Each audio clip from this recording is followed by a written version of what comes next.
warahmatullahi wabarakatuh. Saya Zulfikar Rahmat dengan nomor BP 2012056 dari TKBN 1B. Pada kesempatan kali ini, saya ingin menjelaskan cara budidaya tanaman kaktus. Baiklah, sebelum kita masuk ke cara budidaya kaktus, saya akan menjelaskan sedikit sejarah tumbuhan kaktus. Seperti kita ketahui, awal mula habitat kaktus yaitu berada di gurun wilayah barat, yaitu wilayah yang kering dan gersang.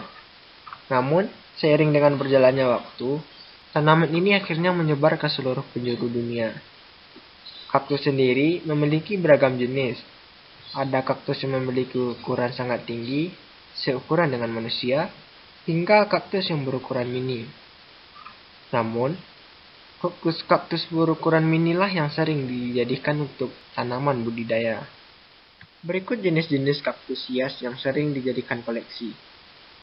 Yang pertama, kaktus mini Ariocarpus. Pada umumnya, kaktus memiliki duri pada daunnya. Namun, kaktus hias ini justru tidak memiliki duri sama sekali. Daun kaktus ini mini memiliki bentuk prisma. Berikut gambarnya bisa kita lihat. Yang kedua, kaktus mini Astrophytum. Kaktus mini jenis ini bentuknya menyerupai bintang atau buah belimbing. Bunganya ada yang berwarna kuning, merah, dan pink. Berikut gambarnya. Kaktus selanjutnya yaitu Carios tetragonus. Kaktus mini ini berasal dari Amerika dan bisa tumbuh tinggi. Kaktus ini merupakan kaktus yang mudah tumbuh dan juga banyak dipelihara atau dibudidayakan. Selanjutnya, kaktus mini Echinocactus grusoni. Kaktus mini ini bentuknya menyerupai gentong yang berasal dari Meksiko dan Texas. Sering juga disebut sebagai golden barrel alias gentong emas. Selanjutnya, Echinophysola cactus. Kaktus ini sangat unik karena batangnya yang berwarna hijau tua dikelilingi dengan duri. Durinya pun cukup besar. Kaktus mini ini termasuk kaktus yang pertumbuhannya sangat lambat. Baiklah, kita masuk ke tahap selanjutnya yaitu tahap budidaya kaktus hias. Sebelum teman-teman ingin memelihara kaktus, inilah tahap-tahap yang harus disiapkan agar kita sukses dalam budidaya kaktus. Yang pertama, persiapan bibit kaktus. Bibit kaktus harus diperhatikan karena bibit kaktus merupakan kunci saat kita membudidayakan tanaman kaktus. Jika bibitnya bagus, maka hasil kedepannya juga bagus. Begitu juga sebaliknya. Adapun kriteria bibit kaktus yang berkualitas yang harus dipilih, antara lain, yang pertama, batang tidak memar. Saat kita memilih bibit kaktus, pilihlah batang yang tidak memar, atau batangnya tidak ada yang patah, atau digigit ulat, dan lain-lain. Yang kedua, arah tumbuh tegak lurus. Kita bisa lihat, tumbuhan kaktus jika tumbuhnya ke atas atau lurus, berarti itu adalah bibit yang bagus. Jika kaktus tumbuhnya miring, itu kita akan susah untuk mengaturnya agar tumbuhnya ke atas lagi. Yang ketiga, memiliki duri yang sempurna. Itu bisa kita lihat dengan secara langsung apakah bibitnya bagus atau tidak. Tahap selanjutnya yaitu persiapan media tanam. Media tanam yang baik juga berpengaruh terhadap pertumbuhan kaktus. Berikut media tanamnya. Yang pertama, pasir, arang sekam, dan juga pupuk kompos dengan perbandingan 1:1:1. Yang kedua, sediakan pula pot atau wadah penanaman yang sesuai, yaitu sesuai dengan ukuran kaktus. Ukuran pot harus setengah lebih besar dari ukuran kaktus, agar pertumbuhannya maksimal. Yang ketiga, untuk jenis kaktus hias yang membulat, teman-teman bisa menggunakan pot mini dengan ukuran 5-10 cm. Seperti jenis Echinocactus grusoni, Echinophysola cactus.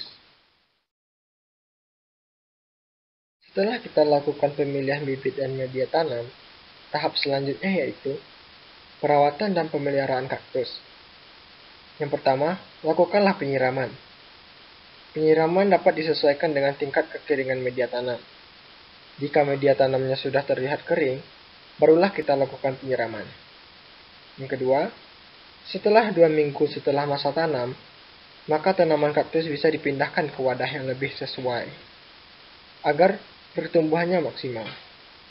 Yang ketiga, selain penyiraman, teman-teman juga harus melakukan penggantian pot dan media tanam secara berkala, agar nutrisi untuk tanaman kaktus ini tercukupi. Selanjutnya, sesuaikan juga jenis pot dan media tanam dengan kaktus. Hal-hal yang harus diperhatikan saat memelihara kaktus. Yang pertama, siram dengan air secukupnya saja. Agar kaktus tetap segar, kaktus tidak perlu disiram setiap hari. Cukup siram 1 kali untuk 3 hari, atau bahkan 1 kali untuk seminggu. Kaktus yang disiram terlalu sering, justru akan lebih mudah membusuk. Yang kedua, hindarkan kaktus dari paparan sinar matahari langsung.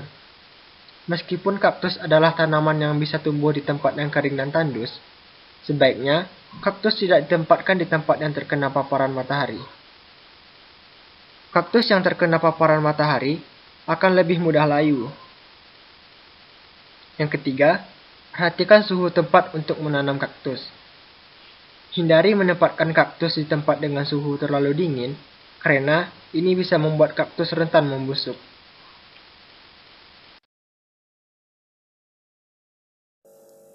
Coba teman-teman saksikan tampilan berikut. Berikut saya tampilkan cara pemilihan dan pengisian pot pada kaktus. Kaktus merupakan tanaman sukulen, sehingga memiliki cara perawatan yang khas dan unik. Asalkan kita tahu cara perawatannya. Kaktus dapat ditanam secara tunggal, di pot kecil, ataupun bersamaan dalam satu pot yang agak besar. Tergantung selera kita masing-masing. Pot yang biasa digunakan dengan lebar 30 cm dan tinggi 20 cm. Bisa digunakan untuk menanam satu kaktus ataupun satu rumpun kaktus yang sudah memiliki anakan. Tetapi, lebih disarankan untuk menanam satu kaktus dalam satu pot, agar pertumbuhan kaktus maksimal dan tidak terganggu oleh yang lainnya. Selanjutnya, agar lebih menarik, kita tambahkan batu-batu yang kecil di sekelilingnya, sehingga tampilannya terlihat seperti diorama dan menarik.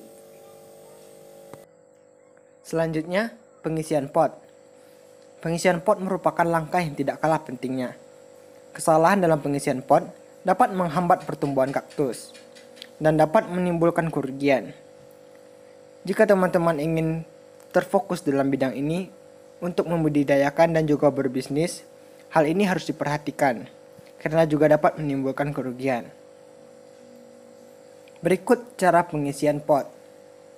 Yang pertama, sediakan pot yang seimbang dengan kaktus, dan juga pot yang memiliki lubang-lubang di bawahnya, yang berfungsi untuk tempat keluar air. Selanjutnya,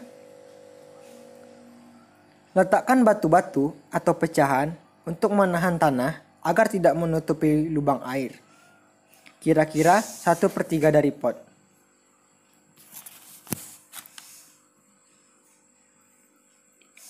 Selanjutnya, campurkan media tanam yang sudah disiapkan sebelumnya. Aduk hingga tanah dan pupuknya homogen. Yang keempat, masukkan media tanam kira-kira kurang 1 cm dari bibir pot. Selanjutnya, hama dan penyakit yang menyerang kaktus. Yang pertama, kutu batok atau Aspidilotus sp. Gejalanya warna tanaman berubah menjadi kekuningan. Kaktus ini menyerang dengan cara menghisap cairan dalam tanaman, sehingga tanaman menjadi mati. Yang kedua, kutu putih atau Mealybug. Gejalanya yaitu kaktus terlihat kusam dan berwarna keputih-putihan, yang menyebabkan pertumbuhan kaktus lama-lama menjadi merana. Baik teman-teman, mungkin hanya sekian cara dan tips budidaya kaktus yang dapat saya sampaikan. Terima kasih sudah menyaksikan.